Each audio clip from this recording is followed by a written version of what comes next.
হ্যাঁ, ভিডিওটা করছি তার একটাই কারণ, যে কেন ভিডিওটা করছি, কিসের জন্য করছি। তো আমি অফিসে কাজ করতে করতে কোনো কারণে হচ্ছে আমার হাতে কোনোভাবে কালি লেগে যায়। দেখো, এই যে ডান হাতে কালি লেগে গেছে, এই যে এইখানটা একটু কালি লেগে গেছে, আর এই যে এই সাইডে একটু কালি লেগে গেছে, আর এই সাইডে একটু কালি লেগে গেছে, আর এখানে সামান্য কালি। তো এই কালিটা তোলার জন্য আমি মোটামুটি ভিম বার, সার্ফ, শ্যাম্পু বা লেবু, যেগুলো যেগুলো দিয়ে তোলা যায় আমি সেগুলোতে অনেকবার ট্রাই করেছি, কিন্তু ওঠেনি। হালকা উঠেছে, তারপর আর ওঠেনি।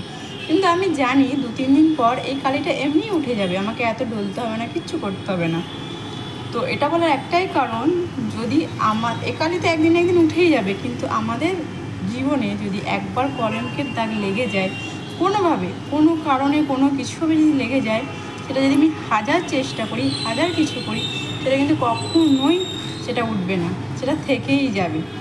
কালির দাগ উঠে যাবে, কিন্তু কলঙ্কের দাগ কখনোই উঠে যাবে না।